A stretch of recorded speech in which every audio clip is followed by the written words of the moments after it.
അധിനിവേശത്തിനെതിരെ, ആധിപത്യത്തിനെതിരെ, വൈദേശിക ആധിപത്യത്തിനെതിരെ ലോക ചരിത്രത്തിൽ തുല്യതമില്ലാത്ത പോരാട്ടം നയിച്ചു. അവസാനം സൈനിക സാമ്രാജ്യത്വ ശക്തികൾ ഒരുക്കിയ തൂക്കുകയറിൽ വിശുദ്ധമായ ഖുർആൻ കയ്യിൽ പിടിച്ച് പെടഞ്ഞു മരിച്ചുപോയ ലോക ചരിത്രത്തിലെ ഏറ്റവും വലിയ പടനായകനാണ് ലിബിയൻ സൈഗതഭൂവിലെ ഗർജിക്കുന്ന സിംഹം, ദ ലയൺ ഓഫ് ഡിസേർട്സ് എന്ന അപരനാമത്തിൽ അറിയപ്പെടുന്ന ഉമർ മുഖ്താർ. ആ ഉമർ മുഖ്താറിനെ കുറിച്ച് ലോക പ്രശസ്തനായ ഡോക്ടർ മുസ്തഫ അക്കാദ് നിർമ്മിച്ച ഒരു ഡോക്യുമെന്ററി ഉണ്ട്. ഉമർ മുഖ്താർ എന്ന് പറയുന്ന ലോക ചരിത്രത്തിലെ ഏറ്റവും വലിയ ആരുടെ മുമ്പിലും വഴങ്ങിക്കൊടുക്കാത്ത ആദർശത്തിന്റെ പ്രതീകമായ തൂക്കുകയറിൽ കിടന്ന് ശരീരം കിടന്ന് പിടയ്ക്കുമ്പോഴും വിശുദ്ധമായ ഖുർആന്റെ ആയത്തോതിയിട്ട് മരണപ്പെട്ടു പോയ മുഖ്താർ, ഉമർ മുഖ്താർ എന്ന് പറയുന്ന ആ മനുഷ്യന്റെ ചരിത്രം രേഖപ്പെടുത്തുന്ന ഒരു ഡോക്യുമെന്ററി ഡോക്ടർ മുസ്തഫ അക്കാദ് രചിച്ചിട്ടുണ്ട്. ആ ഡോക്യുമെന്ററി അവസാനിക്കുന്നത് ഇങ്ങനെയാണ്: ഉമർ മുഖ്താറിനെ ബെനിറ്റോ മുസോളിനി എന്ന ഏകാധിപതിയുടെ, സർവാധിപതിയുടെ, സ്വേച്ഛാധിപതിയുടെ പട്ടാളക്കാർ ബെനിറ്റോ മുസോളിനിയുടെ പട്ടാളക്കാർ ഉമർ മുഖ്താറിനെ തൂക്കിലെട്ടുമ്പോൾ തൂക്കിൽ കിടന്ന് പിടഞ്ഞ് ഉമർ മുഖ്താറിന്റെ അവസാനത്തെ ചലനം നിലക്കുന്നു. ആ അവസാനത്തെ ചലനം നിലക്ക് ഉമർ മുഖ്താർ തൂക്കുകയറിൽ കിടന്ന് പിടയുമ്പോൾ അദ്ദേഹത്തിന്റെ കണ്ണിൽ വെച്ചിരിക്കുന്ന കണ്ണട മെല്ലെ ഒന്ന് പിടച്ചിലിന്റെ ഇടയിൽ താഴോട്ട് ചെരിയുന്നു. ആ ഡോക്യുമെന്ററി അവസാനിക്കുന്നത് ഇങ്ങനെയാണ്. ആ ഡോക്യുമെന്ററിയുടെ ക്ലൈമാക്സ് ഇങ്ങനെയാണ്: പോരാട്ടത്തിന്റെ സമരവീര്യത്തിലൂടെ കടന്നുപോയ ഉമർ മുഖ്താർ അദ്ദേഹത്തിന്റെ ശരീരത്തിന്റെ അവസാനത്തെ ശ്വാസം നിലക്കുമ്പോൾ തങ്ങൾക്കെതിരെ നിന്നവനെ ഈ ലോകത്ത് അവസാനിപ്പിച്ചു എന്ന് ബെനിറ്റോ മുസോളിനിയുടെ പട്ടാളക്കാർ കരഘോഷങ്ങൾ മുഴക്കുമ്പോൾ ആ സമയത്ത് ഉമർ മുഖ്താറിന്റെ കണ്ണിൽ നിന്ന് ചാഞ്ഞു വീണ ഒരു കണ്ണട, ആ കണ്ണട ഒരു കൊച്ചുകുട്ടി നടന്നു വന്ന് ആ കൊച്ചുകുട്ടി ഉമർ മുഖ്താറിന്റെ മൂക്കത്ത് ചാഞ്ഞിരിക്കുന്ന കണ്ണട കയ്യിലെടുത്തിട്ട് ആ കുട്ടി മുമ്പോട്ട് നടന്നു പോകുന്നു. അതോടെ ഡോക്യുമെന്ററി അവസാനിക്കുന്നു. മുസ്തഫ അക്കാദ് എന്ന് പറയുന്ന സംവിധായകൻ അതിലൂടെ പറഞ്ഞത് ഒരു വലിയ സന്ദേശമാണ്. മുസ്തഫ അക്കാദ് പറഞ്ഞു കൊടുത്ത ലോകത്തിന്റെ ചരിത്രം, ഉമർ മുഖ്താർ കരുമരത്തിൽ പിടഞ്ഞു കിടിഞ്ഞ് തീർന്നുപോയാലും ആ ഉമർ മുഖ്താറിന്റെ മുഖത്ത് വെച്ചിരിക്കുന്ന സ്വാതന്ത്ര്യ സമര പോരാട്ടത്തിന് സാക്ഷ്യം വഹിച്ച 1000 അംഗ ജനതകളുടെ ഏറ്റവും വലിയ അക്രമത്തെ കണ്ടുകൊണ്ട് മുസ്തഫ അക്കാദ് ആ ഉമർ മുഖ്താറിനെ കാണാൻ സഹായിച്ച കണ്ണട കയ്യിലെടുത്തുകൊണ്ട് പോകുന്ന ആ കൊച്ചുകുട്ടി പിന്നീട് ഒരു ഉമർ മുഖ്താറായി ലോകത്ത് ജന്മമെടുക്കും. ഉമർ മുഖ്താറിന്റെ തലമുറ അവസാനിക്കുന്നില്ല.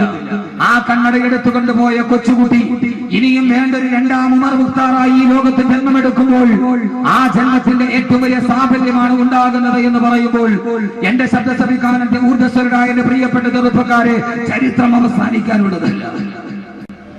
ചരിത്രം അവസാനിക്കാനുള്ളതല്ല. ഉമർ മുഖ്താർ ഒരു മനുഷ്യനിൽ ഒതുങ്ങാനുള്ള ആളല്ല. ആ ഒരാൾ മരണപ്പെട്ടു പോയാലും, ഒരാളെ ഈ ലോകത്ത് നിന്ന് തുടച്ചു മാറ്റിയാലും അദ്ദേഹത്തിന്റെ ചുവട് പിടിച്ച്, അതുകൊണ്ടായിരുന്നവല്ലോ രാവിലെ സുബഹി നമസ്കാരത്തിന് വേണ്ടി പള്ളിയിൽ നിന്ന് ഇറങ്ങി വരുന്ന ലോകത്തിലെ ഏറ്റവും വലിയ നരനായാട്ടുകൾക്ക് സാക്ഷ്യം വഹിച്ചിരിക്കുന്ന അമേരിക്കയുടെ ജാരസന്താനമായി ഇസ്രയേലിന്റെ വിമാനവീര പീരങ്കികളുടെ മുന്നിൽ കല്ലും കവണയും ഉപയോഗിച്ച് ഇന്തിഫാദയിലൂടെ ചെറുത്തു നിൽക്കുന്ന ലോക സമര ചരിത്രത്തിന്റെ അപൂർവമായ സാന്നിധ്യമായ പലസ്തീൻ മുജാഹിദുകൾക്ക് നേതൃത്വം കൊടുത്ത ഷെയ്ഖ് അഹമ്മദ് യാസീൻ എന്ന് പറയുന്ന വയോവൃദ്ധൻ സുബഹി നമസ്കാരം കഴിഞ്ഞ് ജെറൂസലേമിലെ പള്ളിയിൽ നിന്ന് ഇറങ്ങി വരുമ്പോൾ ആ സമയത്ത് ഷെയ്ഖ് അഹമ്മദ് യാസീൻ എന്ന നേതാവിനെ കൊന്നൊടുക്കാൻ അമേരിക്കയുടെയും ഇസ്രയേലിന്റെയും ബോംബർ വിമാനങ്ങൾ തീതുപ്പുമ്പോൾ ബോംബർ വിമാനങ്ങളുടെ വെടിയുണ്ടകളേറ്റ് ഷെയ്ഖ് അഹമ്മദ് യാസീൻ എന്ന് പറയുന്ന ആ സമര ചരിത്രത്തിന്റെ വീരനായകൻ ജെറൂസലേമിലെ പള്ളിയുടെ പള്ളിമുറ്റത്ത് കിടന്ന് പിടഞ്ഞു മരിക്കുമ്പോൾ ഷെയ്ഖ് അഹമ്മദ് യാസീൻ എന്ന ധീര പോരാളി അവിടെ പിടഞ്ഞു വീടുമ്പോൾ അന്നത്തെ ദിവസം ഒരു അഹമ്മദ് യാസീൻ മരിക്കപ്പെട്ടാലും വധിക്കപ്പെട്ടാലും അന്ന് പലസ്തീനിൽ ജനിച്ച 1200 കുട്ടികൾക്ക് അന്നത്തെ ഉമ്മമാര് പേരിട്ടത് ഷെയ്ഖ് അഹമ്മദ് യാസീൻ എന്നായിരുന്നു. ഒരു അഹമ്മദ് യാസീൻ മരിക്കപ്പെട്ടപ്പോൾ, ഒരു അഹമ്മദ് യാസീൻ വധിക്കപ്പെട്ടപ്പോൾ അന്ന് 1200 കുട്ടികൾക്ക് അഹമ്മദ് യാസീൻ എന്ന് നാമകരണം ചെയ്യപ്പെട്ടുവെങ്കിൽ ആ കുട്ടി പിന്നീട് ചരിത്രത്തിൽ മറ്റൊരു അഹമ്മദ് യാസീൻ ആവില്ല എന്നാര് കണ്ടു? അതുകൊണ്ട് സഹോദരങ്ങളെ, ചരിത്രം അവസാനിക്കാനുള്ളതല്ല. ഉമർ മുഖ്താർ അവസാനിക്കാനുള്ളതല്ല. സലാഹുദ്ദീൻ അയ്യൂബി അവസാനിക്കാനുള്ളതല്ല. അബ്ദുൽ ഖാദിർ ജസായിരി അവസാനിക്കാനുള്ളതല്ല. ഹസനുൽ ഹുലൈബി അവസാനിക്കാനുള്ളതല്ല. ഉമർ തൽമസാനി അവസാനിക്കാനുള്ളതല്ല. ലോകത്തിന്റെ മുന്നിൽ അബ്ദുൽ നാസർ മഅ്ദനിയുടെ പോരാട്ടത്തിന്റെ ചരിത്രം അത് അവസാനിക്കാനുള്ളതല്ല. കാരണം അതുകൊണ്ട് തന്നെ വിശുദ്ധമായ ഖുർആൻ പരിചയപ്പെടുത്തുന്ന ആധിപത്യത്തിനും അധിനിവേശത്തിനും ക്രൂരതകൾക്കും പീഡനങ്ങൾക്കും താടനങ്ങൾക്കുമെതിരെ പോരാടിയ ലോകത്തിന്റെ വിപ്ലവകാരികളുടെ ചരിത്രം വിശുദ്ധമായ ഖുർആൻ പറയുമ്പോൾ ആ ഖുർആൻ പറഞ്ഞ ഒരു ചരിത്രവുമായി അബ്ദുൽ നാസർ മഅ്ദനിക്ക് വളരെയേറെ ബന്ധമുണ്ട് എന്ന് വിശുദ്ധമായ ഖുർആന്റെ അടിസ്ഥാനത്തിൽ ഞാൻ വിലയിരുത്തി.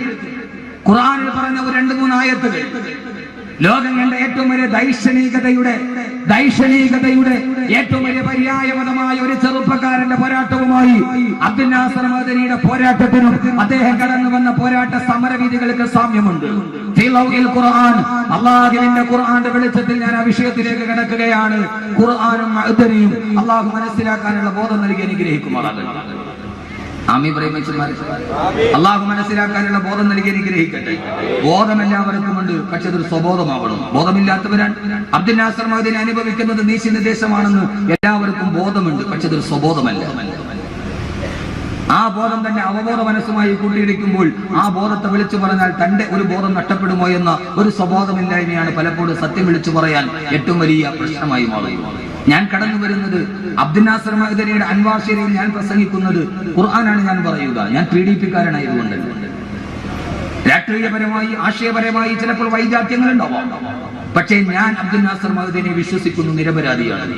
കാരണം അഹമ്മദ് കബീർ ഇതേവരെ ജീവിതത്തിലെ ഏറ്റവും വലിയ സൗഭാഗ്യമായത് അല്ലാഹുവിന്റെ വിശുദ്ധമായ ഖുർആൻ മനപ്പാഠം ചെയ്യാൻ കഴിഞ്ഞിട്ടുണ്ടെങ്കിൽ ആ ഖുർആന്റെ സന്ദേശമാണ് ലോക ജനതയോട് പറയുന്നുവെങ്കിൽ ഞാൻ ഏറ്റവും ഇഷ്ടപ്പെടുന്ന ആ ഖുർആൻ കയ്യിൽ പിടിച്ചിട്ടാണ് അബ്ദുൽ നാസർ മഅ്ദനി ഞാൻ നിരപരാധിയാണ് എന്ന് ആവർത്തിച്ചു പറഞ്ഞതെങ്കിൽ ആ ഒരൊറ്റ വാക്ക് മാത്രം അനുസരിച്ചുകൊണ്ട് അത് വിശ്വസിച്ചുകൊണ്ട് 1000 വട്ടം ആരൊക്കെ പറഞ്ഞാലും അബ്ദുൽ നാസർ മഅ്ദനി നിരപരാധിയാണെന്ന് എന്റെ മനസ്സാക്ഷിയുടെ മനക്കോടതിയിൽ മനക്കുത്തില്ലാതെ 1000 വട്ടം ഉറപ്പിച്ചുകൊണ്ടാണ് ഞാൻ പറയുന്നത്. ലോക ചരിത്രവുമായി അബ്ദുൽ നാസർ മഅ്ദനിക്ക് ബന്ധമുണ്ട്. കാരണം എന്തെന്നറിയോ? ഒരു മനുഷ്യൻ ഇവിടെ നിന്ന് പടിയിറങ്ങിപ്പോയി, വീൽ ചെയറിൽ ഇരുന്നു കൊണ്ട് കടന്നുപോയ അബ്ദുൽ സമദ് മാസ്റ്റർ. സഹോദരങ്ങളെ തിരിച്ചറിയണം, ഏകമകനായി യൂസുഫ് ഈജിപ്തിലെ ജയിലറയിൽ ആരുടെയൊക്കെയോ കുതന്ത്രങ്ങൾക്ക് വയറി കിടക്കുകയാണെന്ന് അറിഞ്ഞപ്പോൾ തന്റെ പ്രിയപ്പെട്ട മകൻ ജയിലറയിൽ കിടക്കുന്ന ചിന്ത ഓർത്തിട്ട് കണ്ണിന്റെ കാഴ്ചശക്തി നഷ്ടപ്പെട്ടു പോയി സ്വന്തം കുടിലിന്റെ ചാരത്തിരുന്നിട്ട്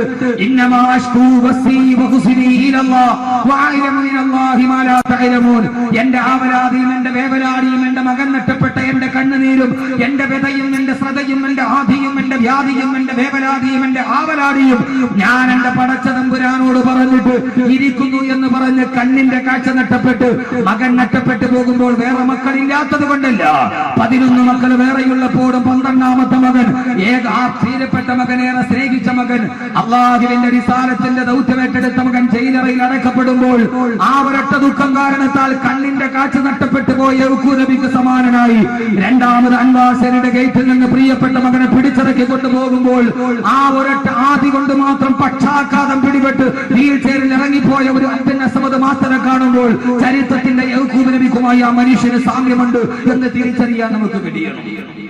ആദരവായ പ്രവാചകൻ നബി മുഹമ്മദ് മുസ്തഫ, ഞാൻ പറയുന്ന ചരിത്രം അതല്ല.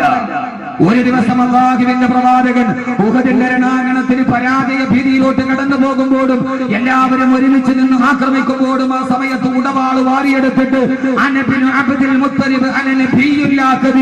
ഞാൻ കാപട്യമില്ലാത്ത പ്രവാചകനാണടാ എന്ന് പറഞ്ഞ് 100 കണക്കിന് ആളുകൾ എതിരാളികൾ തനിക്ക് നേരെ ഏറ്റവും വലിയ പ്രതിരോധത്തിന്റെ പത്മവ്യൂഹം തകർക്കുമ്പോ അതിന്റെ നടുവിൽ ക്ഷീണിതനാകാതെ ഒരു നിമിഷം പോലും സന്ധികൾക്ക് തയ്യാറാകാതെ ഊരിപ്പിടിച്ച വാളുമായി നിന്ന ലോകങ്ങളുടെ ഏറ്റവും വലിയ ധീരനായ പ്രവാചകൻ നബി മുഹമ്മദ് മുസ്തഫ അള്ളാഹുവിന്റെ പ്രവാചകൻ പക്ഷേ മനസ്സ് തളർന്ന് കണ്ണുനീരൊരുക്കി അള്ളാഹുവിന്റെ റസൂൽ പാതിരാ സമയത്ത് പള്ളിയിൽ പോയിരുന്നത് ഒരൊറ്റ സമയത്ത് മാത്രമാണ്. എപ്പോഴെന്നറിയുമോ? ഉഹദിന് പരാജയം വന്നപ്പോഴല്ല, ഹംസ ഷഹീദായപ്പോഴല്ല, എല്ലാവരും നഷ്ടപ്പെട്ടു പോയപ്പോഴല്ല, തന്റെ ജീവിതത്തിന്റെ എല്ലാ പരീക്ഷണങ്ങളുടെ തിക്തമായ യാഥാർത്ഥ്യങ്ങളിൽ ഒരു ഊന്നുവടിയായി വലതുഭാഗത്ത് ചേർന്ന് തന്ന പ്രിയപ്പെട്ട ഭാര്യ ആയിഷ റളിയല്ലാഹു തആല അൻഹ അപവാദമേറ്റിട്ട് ആയിഷയുടെ പേരിൽ അപവാദമുണ്ടായി. ആ അപവാദം സഹിക്കാൻ കഴിയാതെ തന്റെ ഭാര്യയുടെ പേരിൽ ഒരു അപവാദമുണ്ടായപ്പോ അത് സഹിക്കാൻ കഴിയാതെ പള്ളിക്കുള്ളിൽ ഇരുന്നു കൊണ്ട് ഈത്തപ്പന മരത്തിന്റെ ഓലയിൽ നിന്ന് പൊട്ടിക്കരഞ്ഞ ആദരവായ പ്രവാചകൻ നബി മുഹമ്മദ് മുസ്തഫ അബ്ദുൽ നാസർ മഅ്ദനി എപ്പോഴെങ്കിലും തളരുന്നത് ഞാൻ എന്റെ കണ്ണുകൊണ്ട് കണ്ടിട്ടുണ്ടെങ്കിൽ തന്റെ പ്രിയപ്പെട്ട ഭാര്യ സുഫിയ മഅ്ദനിയെ കളമശ്ശേരി കേസിലെ അപവാദത്തിന് കുടുക്കി അറസ്റ്റ് ചെയ്യപ്പെടുമ്പോൾ മഅ്ദനിയുടെ നാവുകൾ പതറുന്നു എന്നെനിക്ക് തോന്നിപ്പോയിട്ടുണ്ട്. ഞാൻ ആ മനുഷ്യനുമായി ഈ റൂമിലിരുന്ന് ഒറ്റയ്ക്കിരുന്ന് സംസാരിച്ചിട്ടുണ്ട് ആ ഭാഗത്ത്. സഹോദരങ്ങളെ, ജീവിതത്തിന്റെ ചരിത്രവുമായി. അതുകൊണ്ട് ഞാൻ പറയുന്നു, അബ്ദുൽ നാസർ മഅ്ദനിക്ക് ഒന്നും നഷ്ടപ്പെട്ടിട്ടില്ല. അബ്ദുൽ നാസർ മഅ്ദനി പ്രവാചകന്മാർ അനുഭവിച്ച തിക്തമായ യാഥാർത്ഥ്യങ്ങൾ അനുഭവിക്കുകയാണ്. അള്ളാഹു പാകപ്പെടുത്തുകയാണ് ഒരു മനുഷ്യനെ. ഞാൻ പറയുന്നു, അബ്ദുൽ നാസർ മഅ്ദനിക്ക് നഷ്ടമൊന്നും ഉണ്ടായിട്ടില്ല. എന്താ നഷ്ടമുണ്ടായിട്ടുള്ളത്? ഏത് നഷ്ടമാണ് അബ്ദുൽ നാസർ മഅ്ദനിക്ക് ഉണ്ടായിട്ടുള്ളത്? ഭൗതിക ലോകത്തിന്റെ നഷ്ടത്തിലാണ് നിങ്ങൾ പിടിച്ചു കിട്ടിയതെങ്കിൽ ഇൻഷാ അല്ലാഹ് പരലോകത്തിന്റെ തീരാ സൗഭാഗ്യത്തിലേക്ക് അദ്ദേഹം നടന്നു പോവുകയാണ് എന്നുള്ള ഏറ്റവും വലിയ യാഥാർത്ഥ്യം തിരിച്ചറിയാൻ ഈ ഖുർആനിന്റെ ആയത്തുകൾക്ക് നമുക്ക് കഴിയേണ്ടതുണ്ട്. അള്ളാഹു അങ്ങനെയാക്കി കൊടുക്കുമാറാകട്ടെ. അള്ളാഹു അങ്ങനെയാക്കി കൊടുക്കുമാറാകട്ടെ.